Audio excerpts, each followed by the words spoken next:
Kaunting kalaman sa kasulatan ng doktrina dahil hindi po kami sekta o relihiyon. Bakit namin inaaral ang Biblia? Dahil ang Biblia ay bahagi ng Hebrew heritage. Gusto naming makuha kung ano ba talaga ang nais iparating na mensahe, bakit sinulat ang Biblia. Ang interpretation namin ang inilalabas namin sa video na inyong napapanood. Magandang araw po sa bawat isa. Yun pong aral ng Ophirian Heritage Conservatory na di umano sila ay mga Hebrew Shemites.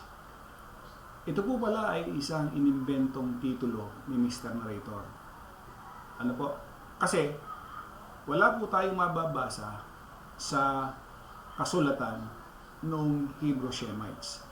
At ganun din po naman yung sinasabi nilang sila ang wika ay mga Ophirian. Wala rin po tayong mababasa na tinawag ang mga propeta, ang mga Israelita na mga Ophirian. Sa madalit sabi po, lahat po ng aral na sinasabi ni Mr. Narrator hinggil doon sa titulong Hebrew Shemites ay isang kasinungalingan. Ano po?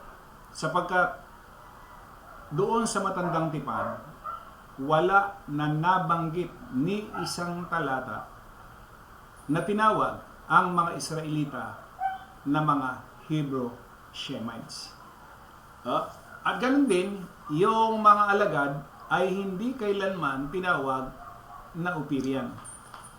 So, ibig sabihin, kung kayo po ay napatatawag dyan sa titulong Hebrew Shemites, isang malaking kasinungalingan po na yan ay tanggapin ninyo sapagkat kumbaga kayo ay pinakakain ng bagay na hindi o wala sa kasulatan. Ganun din, yung titulong Ophirian, wala po kayong mababasa na ni isang talata sa buong kasulatan na tinawag yung mga alagad na mga Ophirian. Kaya po, dito po sa kaunting pag-aaral natin na ito, ay maunawaan-nawa nitong mga miyembro ng Ophirian Heritage Conservatory na kayo po ay niloloko na lamang ni Mr. Narrator. Kumbaga, sinusubuan kayo ng pagkain na hindi dapat ipakain.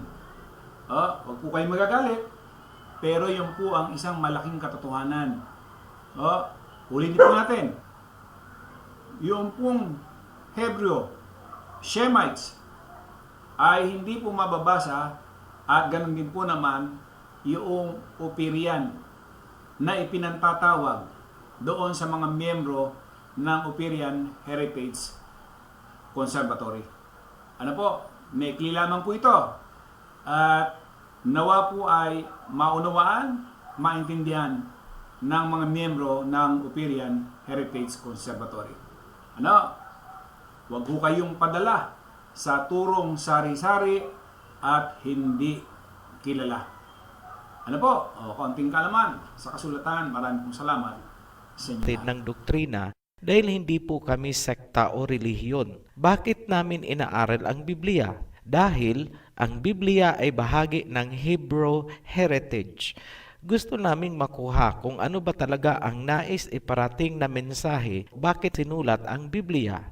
Ang interpretation namin ang inilalabas namin sa video na inyong napapanood.